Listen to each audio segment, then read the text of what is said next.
The gunshot that tore through the night had not been meant for Lydia Fletcher, but it killed her father just the same.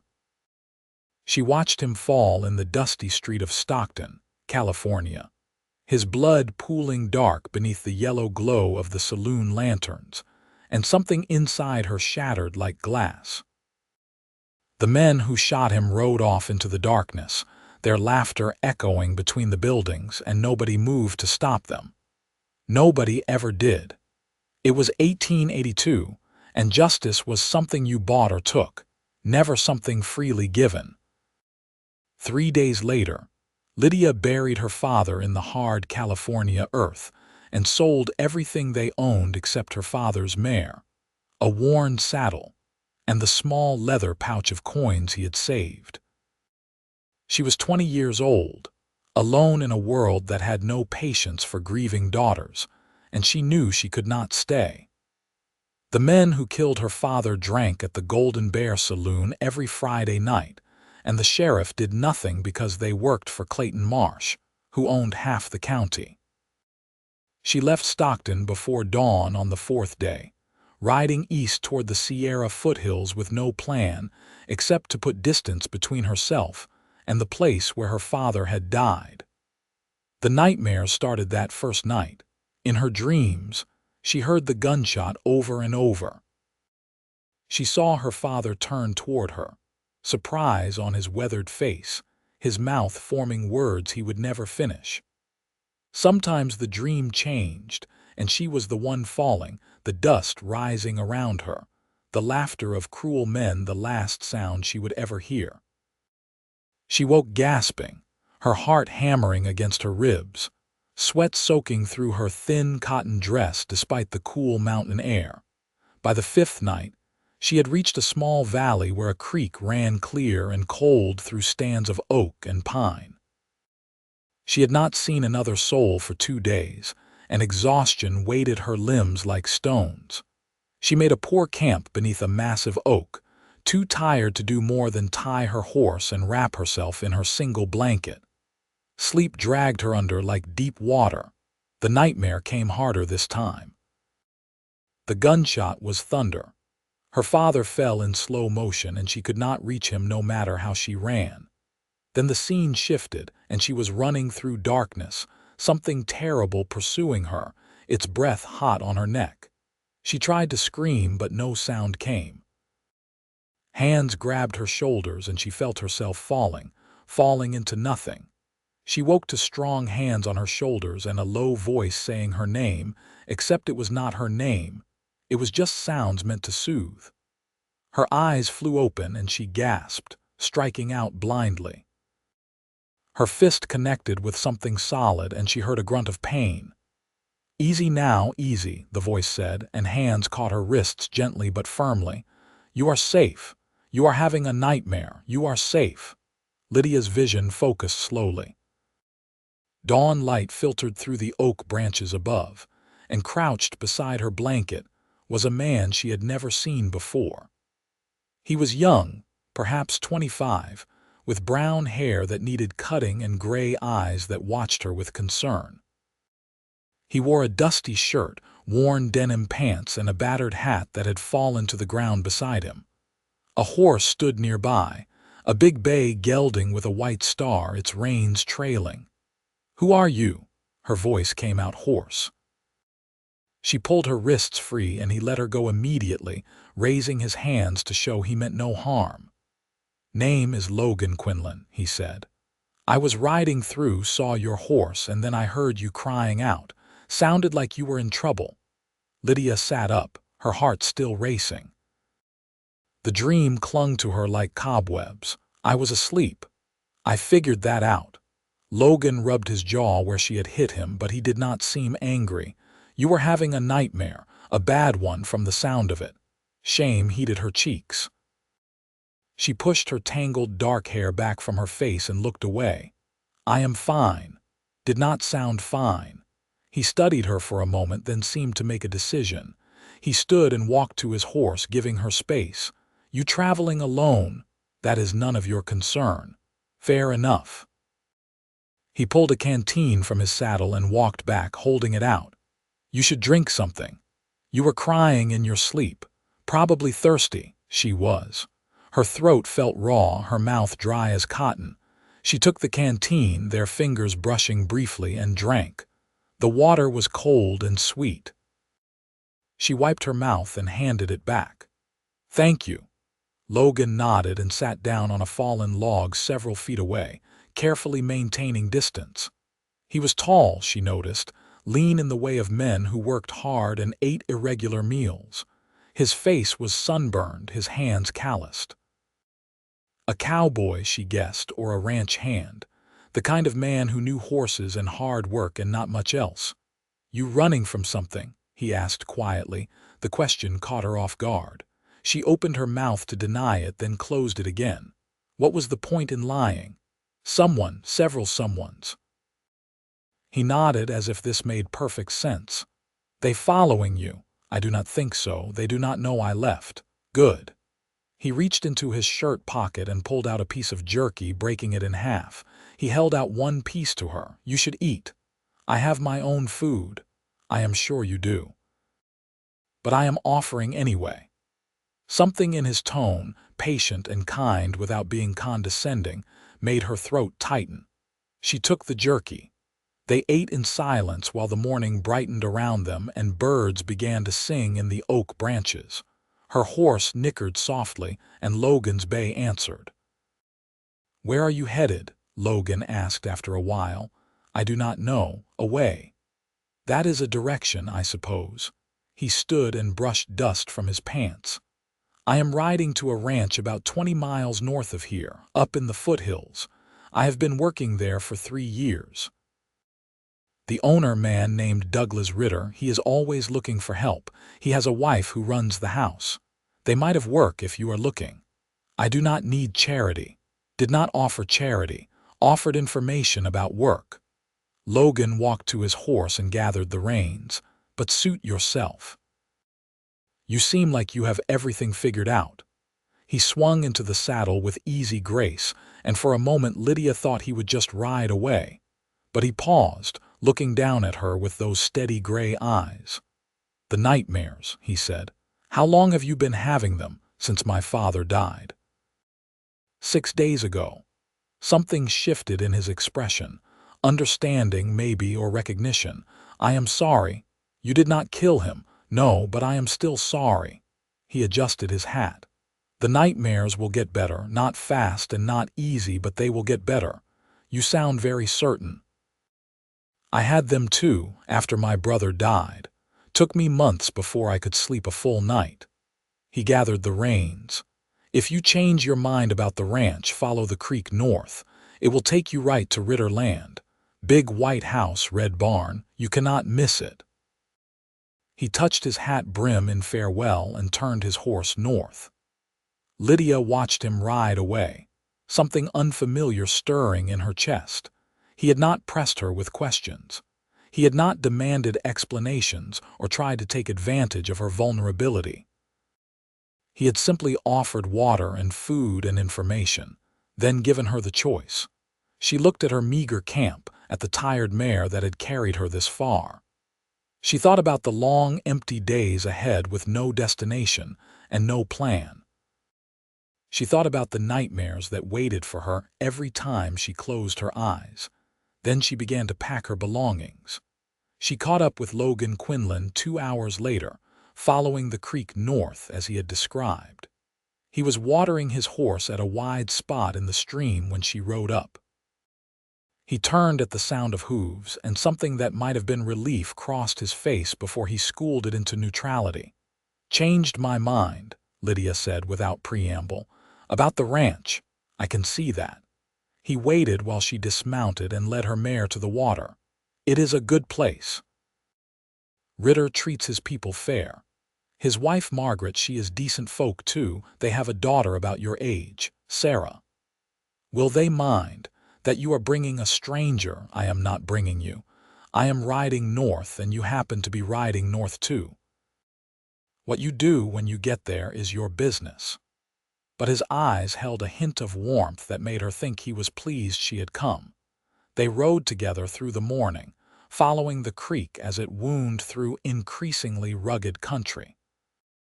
The valley widened, golden grass rippling in the wind, and ahead the Sierra foothills rose blue and hazy against a cloudless sky. Logan rode with the easy seat of a man who had spent most of his life in the saddle. He did not push conversation, but when Lydia asked about the ranch, he answered readily.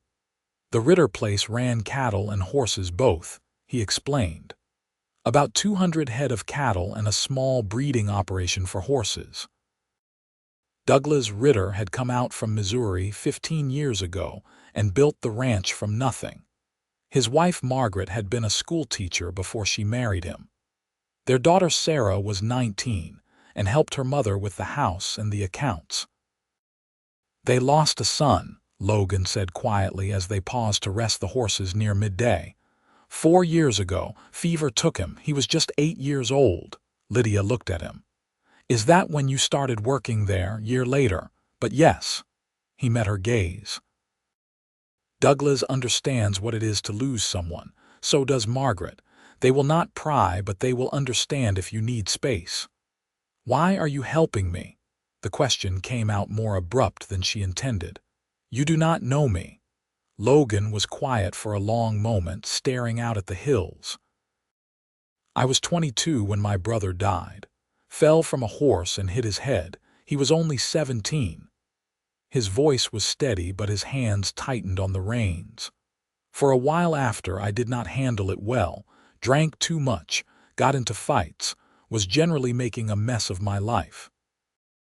Then one day, a man I had never met found me passed out in a stable, and instead of leaving me there, he got me sober, got me food, and told me about a ranch that needed hands. He saved my life, and he had no reason to accept that he saw someone who needed help. The Ritter Ranch. Yes. Logan looked at her.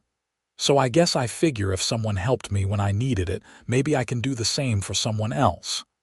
They reached the Ritter Ranch in late afternoon. Logan had been right. You could not miss it.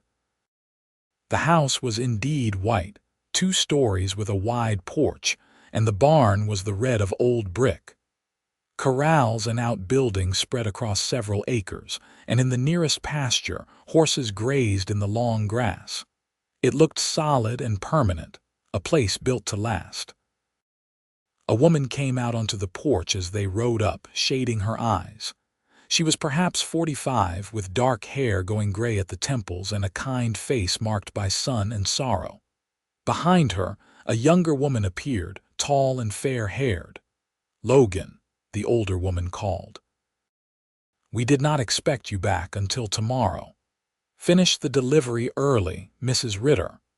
Logan dismounted and helped Lydia down, though she did not strictly need the help. I met Miss Lydia Fletcher on the road. She is looking for work. Margaret Ritter came down the porch steps, her sharp eyes taking in Lydia's dusty dress, her tired horse, the circles under her eyes. Whatever she saw made her expression soften. Are you hungry, dear? The kindness in her voice made Lydia's throat tighten. Yes, madam. Then come inside. Sarah, help me set another plate. Logan, you will stay for supper too. No arguments. Douglas Ritter turned out to be a big man with a weathered face and hands like hickory. He listened while Lydia explained haltingly that she could cook and clean and had helped her father with his freight business, so she knew accounts and could read and write. She did not mention how her father died. She did not mention the nightmares. But something in the glance Douglas exchanged with his wife told Lydia that Logan had found a moment to speak with them quietly. We could use help in the house, Margaret said gently. Sarah and I manage, but it is a big place. If you are willing to work, we can offer room and board and a small wage. I am willing to work hard, Lydia said. Then we have a deal. Margaret smiled.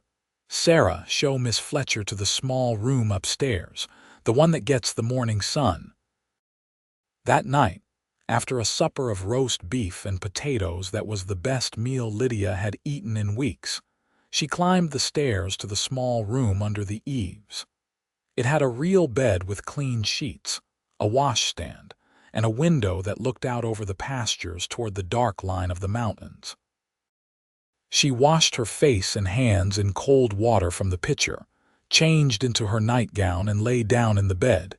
She was asleep in minutes. And the nightmare came.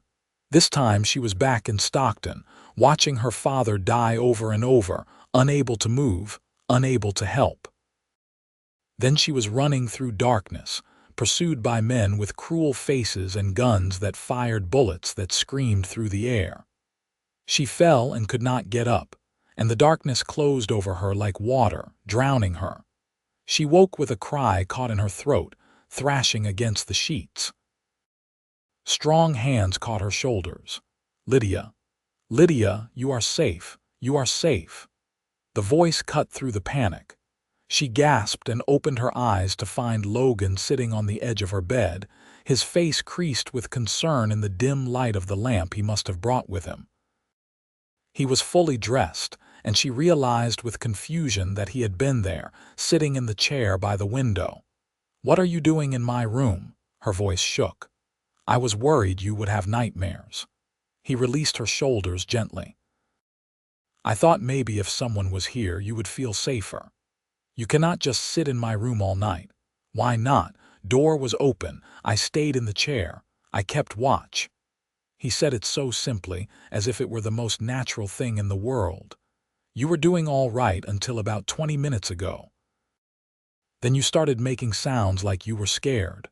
Lydia pushed her hair back from her damp face. Her heart was still racing. "You cannot lose sleep watching over me. That is ridiculous." "I have gone without sleep before. I will manage." He stood and walked back to the chair, settling into it. "Go back to sleep. I will be right here." "Logan, this is not your responsibility." He looked at her steadily in the lamplight. "Maybe not, but I am doing it anyway. You are safe here, Lydia. You are safe with me. Nothing is going to hurt you, not tonight." The certainty in his voice made something loosen in her chest. For the first time since her father died, she felt the tight knot of fear ease just a little. She lay back down slowly, watching him in the chair. He had turned it to face both the door and the window, she noticed. A protector's position. "Why are you doing this?" she whispered. "Because nobody should have to face nightmares alone." He met her eyes. "And because when I was having them, I wished more than anything that someone would sit with me and tell me I was safe, even when I did not believe it." "Did anyone?" Eventually. "Douglas. He found me one night in the barn, shaking and sick with it. He sat with me until dawn, just talking quiet, telling me about his son, about losing him, about how the pain changes but does not leave and how that is all right. How we carry our dead with us, and that is not weakness, it is love." Logan's voice was soft.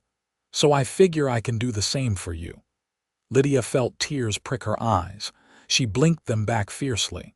"Thank you. No need for thanks. Just close your eyes and rest. I will be right here." She did close her eyes, though she did not expect to sleep. But the sound of Logan's steady breathing, the knowledge that someone was watching over her, worked on her exhausted body like a drug. She drifted into darkness, and when the dreams began to creep in, some part of her remembered she was not alone. The nightmares still came, but they were quieter, less violent, and when she whimpered in her sleep, Logan's voice came through the dark, steady and sure. "You are safe. I am here. You are safe." Morning came soft and golden. Lydia woke to bird song and the smell of coffee drifting up from downstairs. Logan was gone from the chair, but the indent of his body remained in the cushion. She rose and dressed quickly, plaiting her hair into a practical braid, and went downstairs. She found him in the barn, already at work mucking out stalls. When he saw her, he straightened and wiped his forehead with his sleeve. "Morning. You look better." "I feel better." She hesitated. "About last night, I should not have dismissed your help so quickly." "I was frightened and confused, but that is no excuse. Thank you for staying." "Like I said, no thanks needed." He leaned on the pitchfork. The nightmares will keep coming for a while, but they will get easier, and I am happy to sit with you until they do if it helps. I cannot ask you to lose sleep night after night. You are not asking, I am offering." He smiled, and it transformed his serious face into something warm. "Besides, I am used to early mornings. Cowboys do not sleep late." Over the following days, Lydia settled into the rhythms of the ranch. She helped Margaret with cooking and cleaning, learned where everything was kept, began to understand the patterns of the household. Sarah was friendly in a quiet way, showing her how things worked without hovering. Douglas was kind but busy, often out with the cattle or horses from dawn until dusk. And Logan was everywhere, it seemed. Fixing fences, training horses, riding out to check the herd. But every evening after supper, he found time to talk with her, to ask how her day had been, to tell her small stories about the ranch, about the horses he was training, about nothing in particular. And every night, he came to her room and sat in the chair by the window. At first she protested, but Logan was immovable as stone when he made up his mind about something, and he had made up his mind about this. So she got used to falling asleep to the sound of his presence, to the knowledge that she was not alone in the dark. The nightmares still came, but they were less intense, and when she woke gasping, his voice was there. "You are safe. I am here. Nothing will hurt you." One night, about 2 weeks after she arrived, Lydia woke from a nightmare to find Logan had moved his chair closer to the bed. She lay in the darkness, her heart gradually slowing, and watched him in the faint starlight from the window. His head was tipped back against the chair, his eyes closed, his breathing deep and even. He had fallen asleep watching over her. Something shifted in her chest. This man, who barely knew her, who owed her nothing, had spent 2 weeks sacrificing his own rest to give her peace. Not because he expected anything in return, not because he wanted something from her, but simply because he thought it was the right thing to do. She slipped out of bed quietly and fetched the quilt from the chest at the foot of the bed. She draped it carefully over Logan's sleeping form, tucking it around his shoulders. He stirred slightly but did not wake. For a moment, she stood looking down at him, at the lines of his face relaxed in sleep, at the way his hair fell across his forehead. He was handsome, she realized. Not in a polished way, but in the way of good wood or well-made tools. Solid and true and real. She went back to bed and fell asleep quickly, and for the first time since her father died, she did not dream at all. In the morning, when she came downstairs, the quilt was folded neatly at the foot of her bed and Logan was already gone to his work.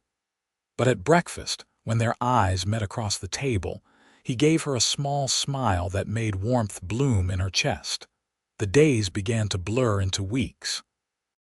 Summer deepened across the California foothills, turning the grass gold and bringing long, warm evenings that smelled of dust and sage. Lydia worked hard, learning the rhythm of the ranch, becoming comfortable in her place. Margaret taught her to make bread that rose light and high, to preserve fruit, to manage the household accounts. Sarah became a friend, teaching her to ride better, showing her the prettiest spots on the ranch, sharing small confidences. And Logan was simply there, a steady presence that began to feel necessary as breathing. They fell into a pattern. After supper, they would often walk together, strolling down to the creek or out to the horse pasture. They talked about everything and nothing. He told her about growing up in Nevada, about learning to ride before he could read, about his brother who had been his best friend. She told him about her father, about the freight business they had run together after her mother died, about the small joys of that life. About the night in Stockton when everything ended. "He was a good man," she said one evening as they sat on a fence rail watching the sun set. "He worked hard. He was honest, and they shot him because he saw something he should not have seen." Some of Clayton Marsh's men stealing from a freight wagon. He tried to report it and they killed him for it. Logan was quiet for a moment. You want revenge? I wanted it. At first. Lydia watched the colors spread across the western sky. I thought about nothing else for days. But now I do not know. Revenge will not bring him back, and seeking it might just get me killed too. So maybe the best revenge is to live, to be happy if I can figure out how, to not let them steal my whole life. That sounds like wisdom, Logan said softly. It sounds like giving up.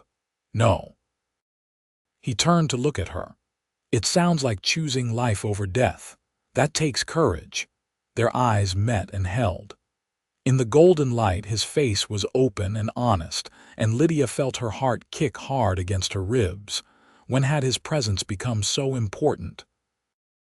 When had she started looking for him first thing in the morning, listening for his voice, measuring her day by the moments they spent together? Thank you, she said quietly, for everything, for helping me, for sitting with me, for making me feel like I could survive this. You could have survived it without me, Logan said. You are stronger than you think, but I am glad I could help. I am glad too. She hesitated, then made a decision. You do not have to sit with me every night anymore. The nightmares are better. I sleep most nights now without waking. Something flickered across his face. Disappointment maybe, if you are sure. I am sure you need proper sleep.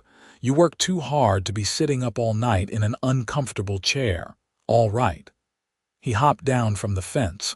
But if they come back, you will tell me. I will tell you. But that night, alone in her room for the first time in weeks, Lydia found she could not settle. The room felt too empty, too quiet. She lay awake for a long time, staring at the ceiling, and when she finally slept, the nightmares returned with a vengeance.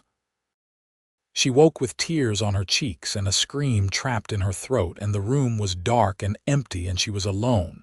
She could have gotten up, could have gone to find Logan, but pride kept her in bed and she lay awake until dawn, shaking.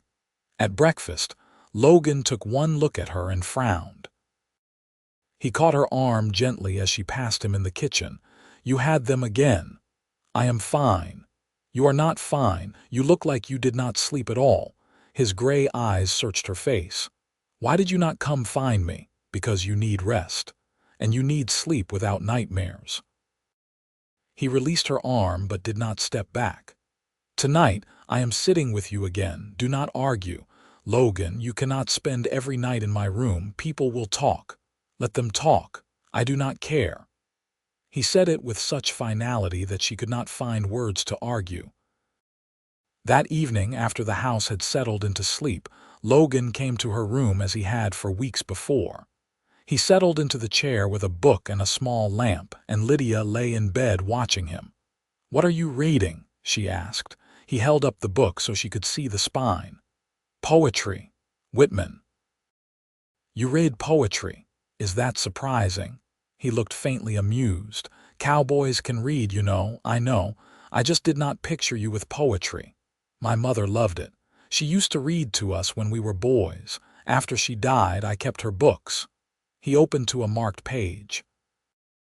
This one always made me think of this land. Listen. I lean and loaf at my ease observing a spear of summer grass. His voice was soft in the lamplight, and he read the poem through to its end. Lydia listened, watching his face, and felt something warm and sweet expand in her chest. This man who worked with horses and cattle and rope, who could break a bronc or mend a fence, who sat up nights guarding against nightmares, also read poetry by lamplight. That was beautiful, she said when he finished. I always thought so. He closed the book. My brother used to say poetry was for soft folks with too much time, but I think he was wrong. I think poetry is for anyone who wants to see the world closely, to really see it. Read me another, he did, and then another.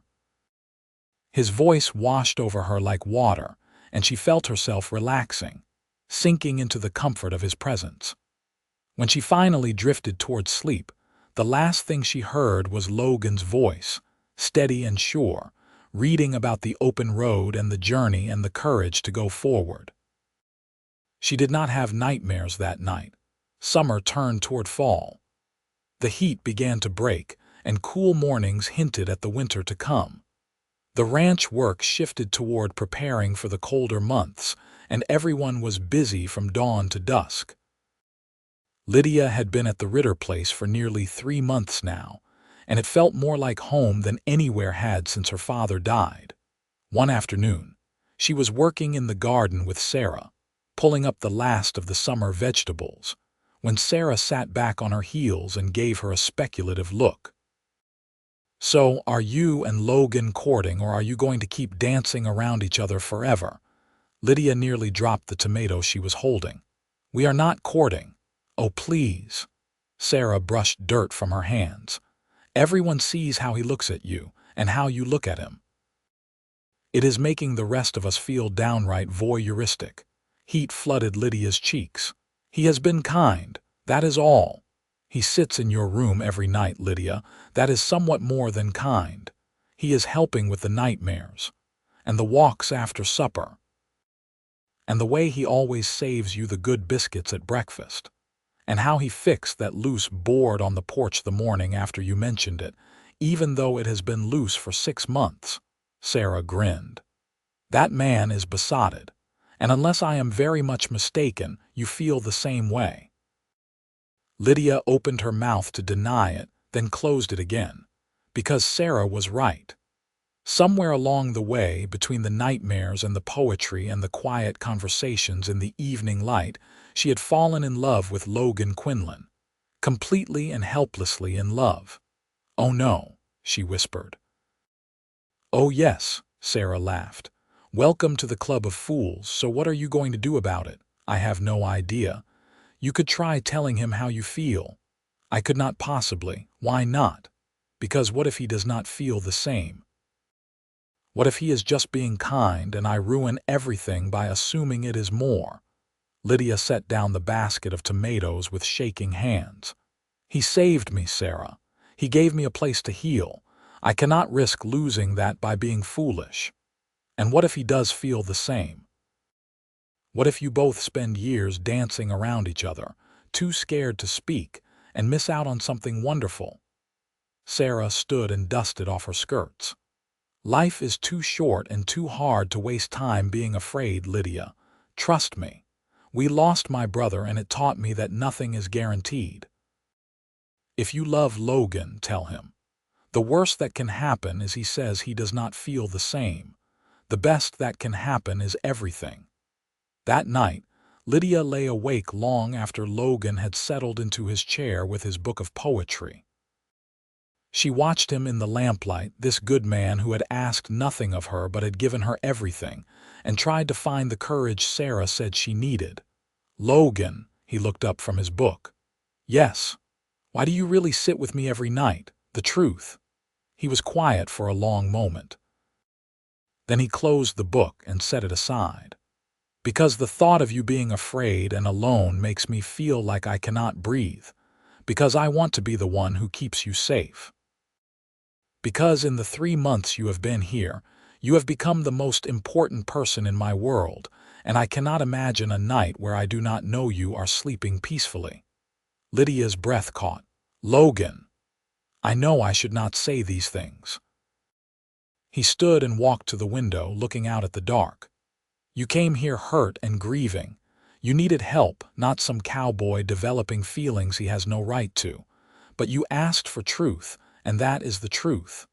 I am in love with you, Lydia Fletcher. I think I started falling the moment you punched me that first morning, and I have not stopped since." For a moment, Lydia could not speak. Then she threw back the covers and crossed the room to where he stood. She took his hand, feeling the calluses, the strength in his fingers. "Look at me," she said softly. He turned, and in the lamplight she could see vulnerability in his gray eyes and hope and fear. "I am in love with you too," she said. "I think I have been for weeks, but I was too frightened to admit it, too scared of losing this. But Sarah said something today that made sense. Life is too short to waste being afraid, So I am choosing courage. I am choosing to tell you that I love you, Logan Quinlan. I love your kindness and your strength. I love how you read poetry and sit watch over nightmares. I love how you see me, really see me, and do not try to change me or fix me. I love you. Logan's face transformed. He raised his free hand to cup her cheek, his thumb brushing across her skin with infinite gentleness. Lydia. Yes, may I kiss you, please? He leaned down slowly, giving her time to change her mind, and pressed his lips to hers. The kiss was soft at first, tentative, a question. But when she rose on her toes and wrapped her arms around his neck, it deepened into something more, a promise, a claiming, a homecoming. When they finally broke apart, both breathing hard, Logan rested his forehead against hers. I want to court you properly, he said. Want to do this right. I will talk to Douglas tomorrow. Ask his permission since you are living under his roof. And if he says yes, I will court you the right way. Slowly, with respect. What if I do not want slowly? Lydia smiled against his mouth. Then we will compromise. He kissed her again, soft and sweet. But I will not dishonor you by rushing. You mean too much to me for that. Douglas Ritter gave his blessing the next day with barely suppressed amusement in his eyes. About time, was all he said. Margaret owes me $5. She bet it would take you another month to work up the nerve. So Logan began courting Lydia in earnest. He brought her wildflowers from the meadow. He borrowed the wagon and drove her into the nearby town of Auburn on market day, walking beside her through the streets, carrying her parcels, buying her a hair ribbon from a vendor. He sat with her on the porch in the evenings, holding her hand, talking about the future. I have some money saved, he told her one night in October as they watched the stars come out. Been saving for 3 years now. I was thinking I might buy some land eventually, start my own place. Nothing big, just a few acres, maybe run some horses. That sounds wonderful. Would you want that? He turned to look at her. A small ranch, a quiet life. It would not be easy, especially at first, a lot of work and not much money. I grew up in a freight business, Lydia said. I know about hard work, and I would rather have hard work beside someone I love than comfort with someone I do not. Logan smiled and pulled her close, tucking her against his side. She rested her head on his shoulder and breathed in the scent of him, horse and hay and the soap he used. The nightmares were rare now, coming only once a week or so, and even then they were pale shadows of what they had been. With Logan beside her, the darkness had lost its power. Marry me, he said suddenly. Lydia lifted her head to stare at him. What? Marry me? I know it is fast. I know we have only been courting for a month. But I am sure, Lydia. I have never been more sure of anything. I love you. I want to spend my life with you. I want to build that ranch with you, fill it with horses and children and laughter. I want to be the one who holds you through the nightmares and the one you turn to in the good times. I want everything with you for always. Tears pricked Lydia's eyes. Logan Quinlan, are you proposing to me without a ring, sitting on someone else's porch? He laughed, a sound of pure joy. I suppose I am. Is that a problem? It might be if I were the kind of woman who cared about such things, but I am not. She framed his face with her hands. Yes, yes, I will marry you today, tomorrow, whenever you want. Yes. He kissed her then, deep and sweet and full of promise.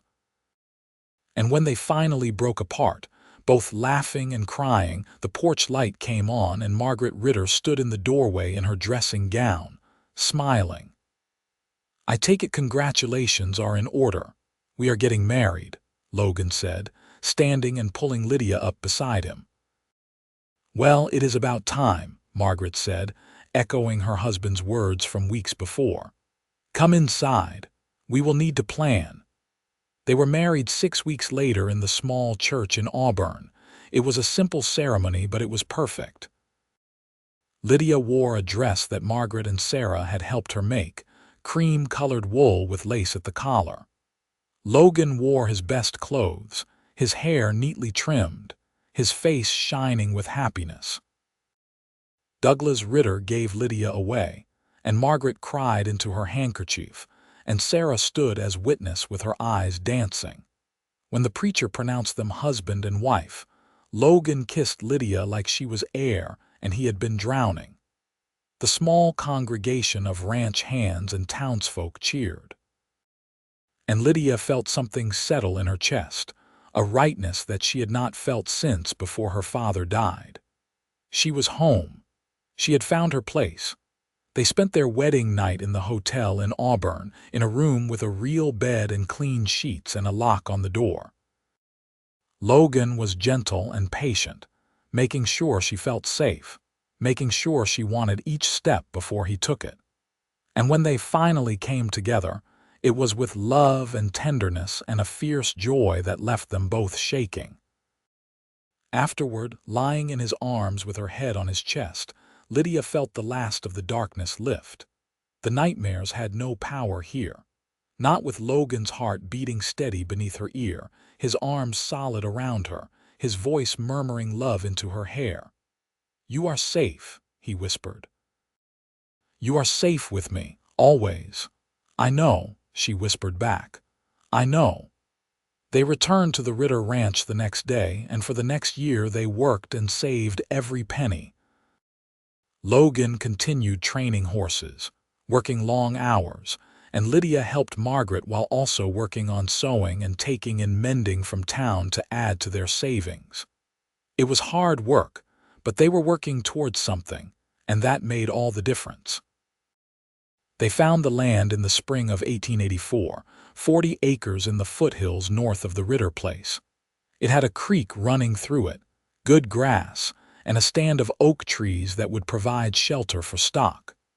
There was no house, no barn, nothing but raw land and possibility. But when Logan walked it with Lydia, pointing out where they could build, how they could manage the water, what they could do with it, his eyes shone with such hope that she fell in love with him all over again. They bought the land with their combined savings and a small loan from Douglas, who insisted on helping. And then they began to build. It took all of that summer and into the fall. Logan did most of the heavy work himself, with help from the Ritter Ranch hands on their days off. They started with a small barn, because the animals would need shelter before winter. Then a cabin, just 2 rooms and a loft, but tight and well made. Lydia worked alongside Logan when she could, and when she could not, she prepared meals and kept their camp organized and made curtains for the windows they did not yet have. By the time the first snow fell in December, they had a roof over their heads and a barn for the 3 horses they had bought. It was not much, but it was theirs. They spent their first night in their own home lying on a mattress on the floor, too excited to sleep, making plans in whispers. "Next spring we will add another room," Logan said, "and maybe get some cattle, just a few head to start. And a garden, I want a big garden.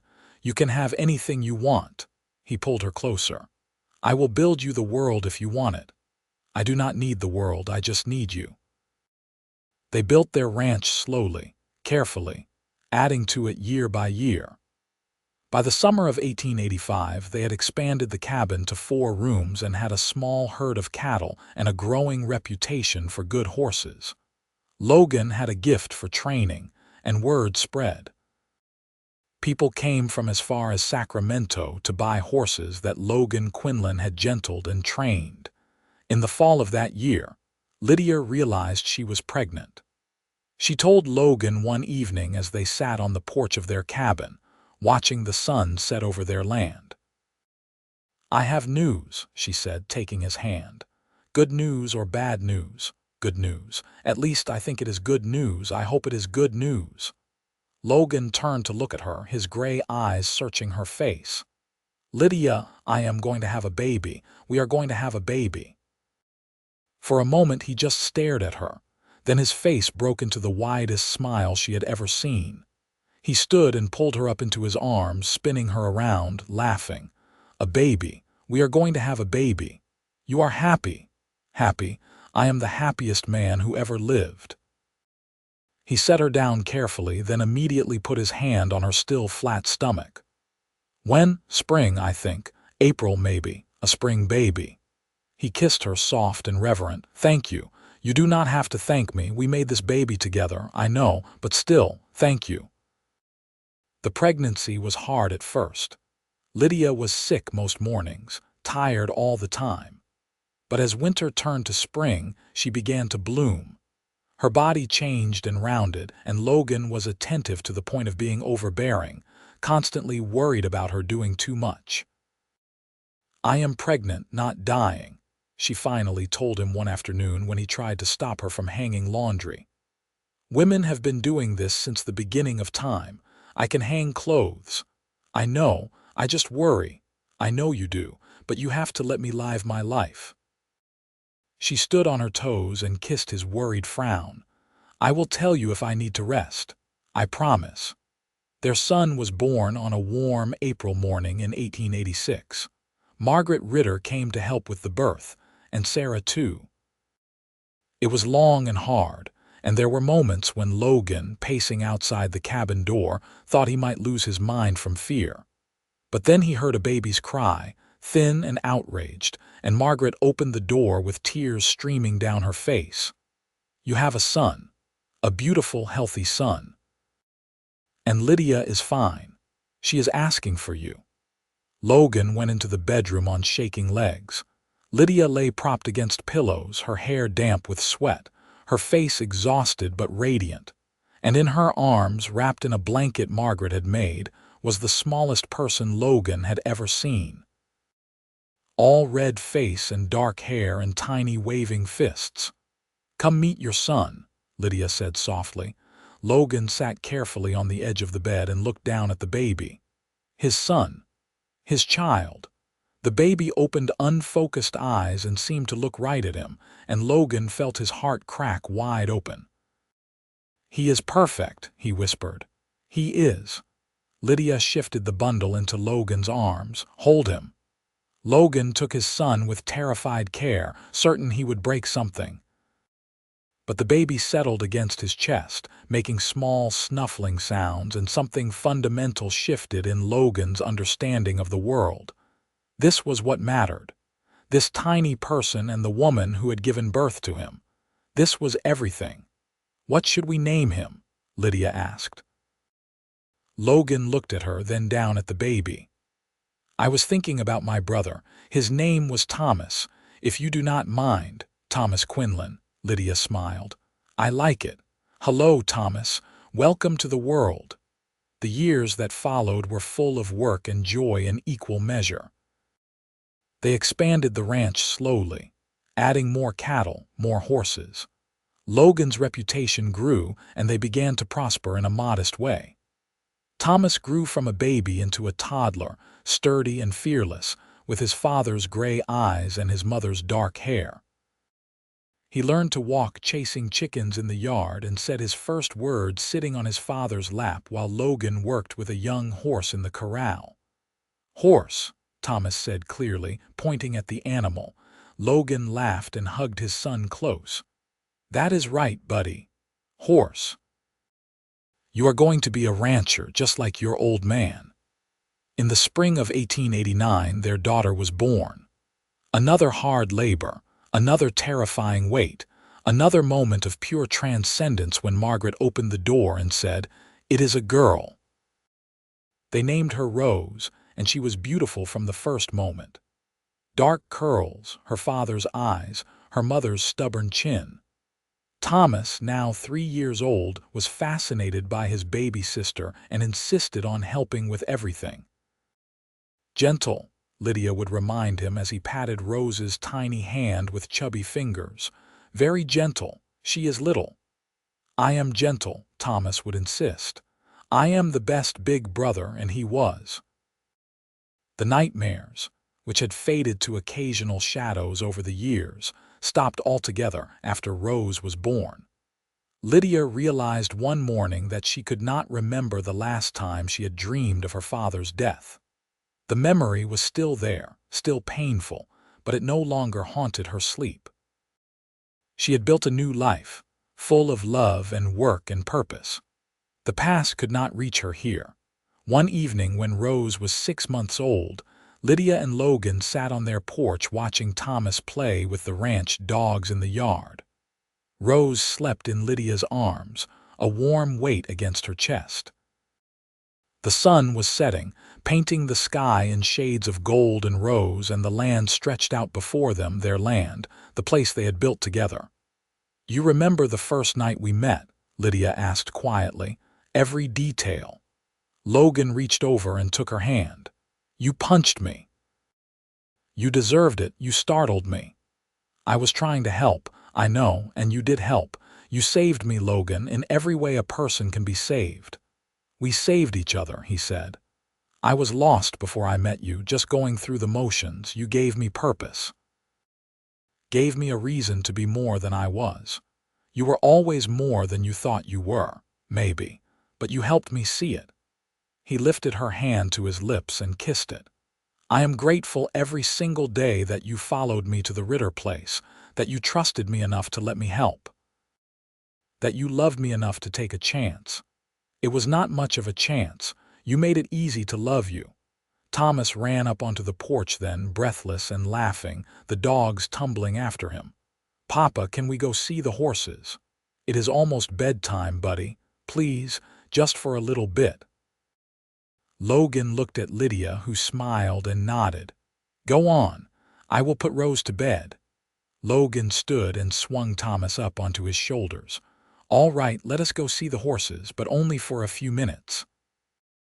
Lydia watched them walk toward the barn, Thomas's laughter floating back on the evening air, and felt such a surge of contentment that it almost hurt. This was her life. This beautiful, hard-won life. She had come through darkness and found light. She had survived loss and found love. She had been broken and made herself whole. The years continued to pass in the way years do, marked by seasons and small milestones. Thomas learned to ride almost before he could write. Rose grew into a wild, fearless child who followed her brother everywhere. The ranch prospered. They paid off the loan to Douglas and were able to hire a hand to help with the work. Logan's horses were known throughout the region, and they had a waiting list of buyers. In 1893, Margaret Ritter died peacefully in her sleep. They buried her on the ranch she had loved, and Douglas, aged and grieving, came to live with Logan and Lydia for a while. He told Thomas stories about the old days, about coming west when there was nothing but wilderness and possibility. He taught Rose to read from the same books he had read to Sarah years before. And slowly, with the patience of the ranch around him and the noise of children in the house, he began to heal. Sarah married a banker from Auburn and moved to town, but she visited often, bringing her own children to play with Thomas and Rose. The Quinlan place became a gathering spot, a place where people felt welcome, where there was always coffee on the stove and extra places at the table. In the summer of 1895, when Thomas was 9 and Rose 6, they had another daughter. They named her Margaret, for the woman who had helped bring both Thomas and Rose into the world. Little Margaret was quieter than her siblings, content to sit and watch the world with solemn eyes. "She is thinking deep thoughts," Lydia said, cradling her youngest daughter. "She gets that from you," Logan replied, sitting beside her. At 40, his hair was starting to gray at the temples, and his face bore the lines of a man who worked outdoors and laughed often. But his eyes were the same, clear and steady and full of love. "You always were the thoughtful one, and you always were the one who acted first and thought later. It has worked out all right so far. It has worked out better than all right. It has been wonderful." And it had been. Not perfect. There had been hard years, drought years, years when money was tight and worry kept them awake at night. There had been losses.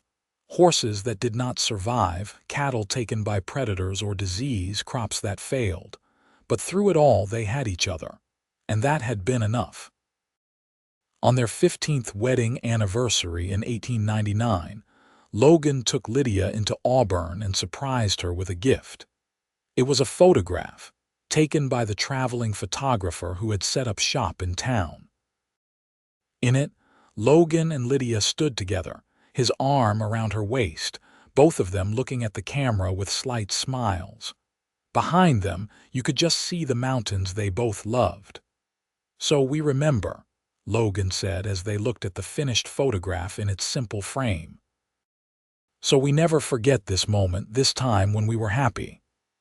"I could never forget," Lydia said, but she was touched by the gift, by the thought behind it. They hung the photograph in their bedroom, and sometimes at night, Lydia would look at it and marvel at how young they looked, how hopeful, how in love. They looked the same 15 years later, she thought. Older, certainly. More weathered, but still hopeful, still in love. The children grew. Thomas became a skilled horseman like his father, taking over more and more of the training as Logan's back began to ache from years of hard work. Rose developed a talent for numbers and helped manage the ranch accounts, keeping meticulous records that impressed even the banker in Auburn. And little Margaret, quiet Margaret, surprised them all by developing a gift for drawing. She filled page after page with sketches of horses and landscapes and her family.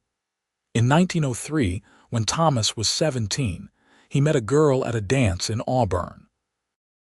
Her name was Julia, and she was the daughter of a shopkeeper. She had red hair and green eyes and a laugh that made Thomas light up like the sun. He courted her carefully, seriously, bringing her to the ranch to meet his family. Lydia watched her son fall in love and saw echoes of herself and Logan in the way Thomas looked at Julia, the way he was careful with her, protective, tender. They married in the spring of 1904, and Thomas brought Julia to live on the ranch. She fit in immediately, working alongside Lydia and Rose, learning the rhythms of ranch life. And in 1905, she gave birth to a daughter they named Lydia, after the grandmother who wept with joy at the honor. "I am a grandmother," Lydia said, holding her tiny namesake. "When did I get old enough to be a grandmother?" "You are not old," Logan said, sitting beside her. "You are perfect. Your eyesight is going in your old age.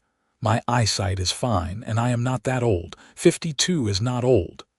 It is not young either. Speak for yourself. I feel 25. Your back says otherwise." Logan laughed and kissed her temple. "True enough. But I would not trade these years for anything. Every ache and pain has been earned doing work I love in a place I love with people I love. That is a good life, Lydia. That is the best life." She leaned into him, the baby warm in her arms, and looked around the room. Through the window, she could see the ranch stretching out in the afternoon sun. The barn they had built with their own hands, the corrals full of good horses. The house they had added to year by year until it was spacious and comfortable. The land they had made their own through work and love and stubbornness. "Yes," she said softly, "it is the best life." Douglas Ritter died in his sleep in the winter of 1906. He was 83 years old, and he went peacefully, surrounded by family. They buried him next to Margaret, and Logan spoke at the service, his voice breaking as he talked about the man who had given him a chance when he needed one, who had taught him what it meant to be good, who had been more than an employer, more than a friend. A father, in all the ways that mattered. "He saved my life," Logan said, looking out at the gathered mourners. "He gave me work when I needed purpose. He gave me wisdom when I needed guidance. And he brought me to the place where I met my wife, which means he gave me everything. I will miss him every day for the rest of my life." After the service back at the ranch, Lydia found Logan standing by the fence looking out at the land. She went to him and slipped her hand into his. "He would be proud of what you have built here," she said. "I hope so. I tried to live up to what he taught me." "You have. You are a good man, Logan Quinlan, the best man I know." He turned and pulled her into his arms, holding her close. They stood that way for a long time, taking comfort in each other as they had for more than 20 years. The sun set, the temperature dropped, and eventually they went inside to the warmth of their home and the noise of their family. Rose married in 1908, choosing a young lawyer from Sacramento who was smart and kind and treated her like she hung the moon. They moved to the city, but they visited often, and Rose always said she would come back to the ranch eventually. The pull of the land was too strong to resist. Margaret, their youngest, showed no interest in marriage. She was content with her art, with the ranch, with the quiet life. She opened a small studio in Auburn, selling her drawings and paintings to tourists and locals alike. Her work was beautiful, full of the love she had for the land and the life she had been born into. In 1912, when Logan was 60 and Lydia was 55, they celebrated their 33rd wedding anniversary. Thomas and Julia hosted a party at the ranch, and everyone came. Sarah and her family, Rose and her husband, Margaret, neighbors and friends from all over the county. They ate and drank and danced, and when the sun set, Logan pulled Lydia aside.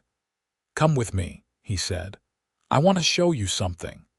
They walked away from the house, up the hill to the spot where they used to sit when they were young, watching the sun set over their land. Logan spread a blanket and they sat down, and for a while they just looked out at the view.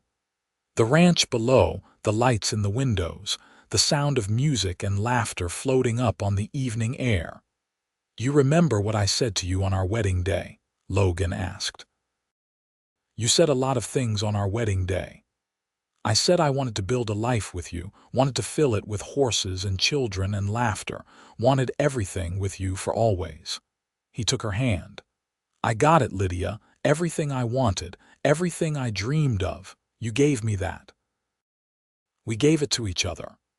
Maybe, but I want you to know that I have never regretted a single day. Not one. Even the hard days, the days when the work was backbreaking and the money was tight and nothing seemed to go right.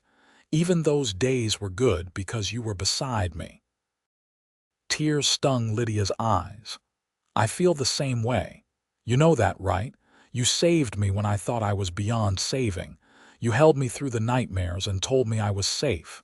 You gave me a reason to live when all I wanted was to disappear. And then you gave me this beautiful life. This family, this home, you gave me everything." Logan lifted her hand to his lips and kissed it, just as he had done so many times over the years. "I love you, Lydia Quinlan. I will love you until the day I die, and probably a good while after that. I love you too, always." They sat on the hill as the stars came out, holding hands, watching their family celebrate below. And Lydia thought about the girl she had been, running from nightmares and grief, and the woman she had become, strong and loved and whole.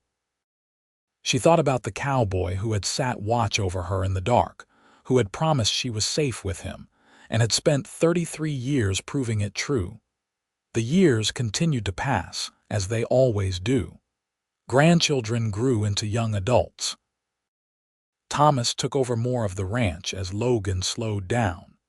Julia proved to be as capable a rancher as any of them, running the business side with quiet efficiency. Rose and her husband moved back from Sacramento in 1918, building a house on the edge of Quinlan land, and Rose took up helping Margaret with her art business. The family stayed close, gathering for birthdays and holidays, supporting each other through good times and bad. Logan's hair went fully silver and his hands developed the tremor of age. Lydia's face lined deeply and she moved slower, her joints stiff with arthritis. But they were healthy for their age, active, still working on the ranch in whatever capacity they could. still in love in the deep, comfortable way of people who have chosen each other every day for decades. In the spring of 1925, Lydia fell ill with pneumonia. It came on fast and hard, and despite the doctor's best efforts, she grew weaker. Logan stayed by her bedside day and night, just as he had sat watch over her nightmares 43 years before. He held her hand, read her poetry, talked to her about the ranch and the family and all the years they had shared. "I am not ready to let you go," he said one afternoon when she was awake and clear-eyed despite her illness. "I know, but I do not think that is our choice." Her voice was thin, strained from coughing. "Logan, I have had a good life, the best life, because of you, because of us." "Yes. Because of us." She squeezed his hand weakly. "Do not mourn me too long, promise me that. I want you to live, to be happy, to enjoy whatever time you have left. Promise me." "I cannot promise that. I will mourn you until the day I die. All right, but also live, also find joy, for me. For you I will try." She smiled, and in her lined face he could still see the girl she had been, the woman he had fallen in love with under an oak tree by a creek. "I am not afraid, you know. I am not afraid to die, because I know what waits on the other side. My father is there. Your brother, your mother, Douglas and Margaret, all the people we have loved, I will see them again. And someday you will come too, and we will have eternity together. That is a long time. It will not be long enough." She coughed, and he held her while her body shook with the force of it. When it passed, she lay back against the pillows, exhausted. "Hold me, always." Logan lay down beside her on the bed, gathering her carefully into his arms. She tucked her head beneath his chin, and he felt her body relax against his. "You were right, you know," she whispered. "That first night when you told me I was safe with you, I have always been safe with you. And you made me whole. You made me the man I wanted to be. We made each other." Her breathing was slowing, growing shallow. "I love you, Logan Quinlan. I love you, Lydia Quinlan. Always and forever." She sighed softly, and he felt the moment she slipped away. One breath, and then no more. She was gone, as gently and quietly as she had done everything, leaving him with an emptiness that felt like losing half his soul. The family gathered for the funeral, and they buried her on the hill where she and Logan used to watch the sunsets, overlooking the ranch they had built together. Logan stood at the graveside, his children and grandchildren around him, and tried to find words for what she had meant to him. But how do you sum up a life shared? How do you explain what it means to love someone for 43 years, to build a world with them, to know them so deeply that they are part of you? In the end, all he could say was, "She was my heart, my home, my everything. And I will love her until I see her again." He kept his promise to her, or tried to. He lived. He worked on the ranch as long as his body allowed. He spent time with his grandchildren and great-grandchildren, telling them stories about their grandmother, about the early days of the ranch, about a time that must have seemed as distant to them as ancient history. He read poetry in the evenings, sitting on the porch in the chair next to the empty one that had been hers, and sometimes he spoke to her as if she were there. "I miss you," he would say to the empty air. "I know you said not to mourn too long, but I cannot help it. You were my life, Lydia. Without you, I am just passing time until I can be with you again." Logan Quinlan died in his sleep on a cold January night in 1928, 3 years after Lydia. He was 75 years old, and Thomas found him in the morning, peaceful in his bed, a slight smile on his face. On the nightstand beside him was the photograph from their 15th anniversary, and a worn book of Whitman's poetry open to the poem he had read to her that first night in her room. They buried him next to Lydia on the hill, and the whole county turned out for the funeral. People spoke about his skill with horses, his fairness as a neighbor, his generosity and kindness. But it was Thomas who spoke last, standing at his father's grave with tears streaming down his weathered face. My father used to tell me that he had been lost before he met my mother, that she saved him. But I think they saved each other.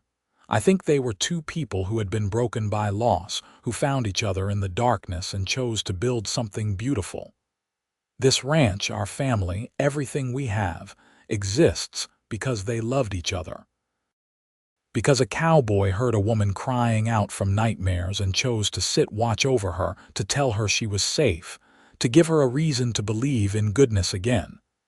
And she chose to trust him, to love him, to build a life with him. That is legacy. That is love. And we are all blessed to be the result of it.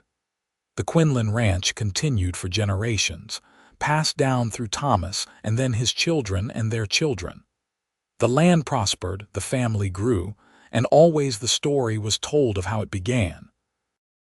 Of Lydia Fletcher, who came from darkness and grief, and Logan Quinlan, who held her through the nightmares and told her she was safe. Of how they built something beautiful together, something that lasted far beyond their own lives. And on the hill overlooking the ranch, two headstones stood side by side beneath a massive oak tree, the names worn by wind and weather but still legible: Logan Quinlan, 1853–1928. Beloved husband, father, grandfather, he lived with honor and loved with his whole heart. Lydia Fletcher Quinlan, 1862–1925. Beloved wife, mother, grandmother.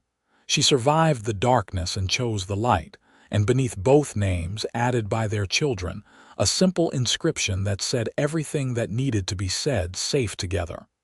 Forever.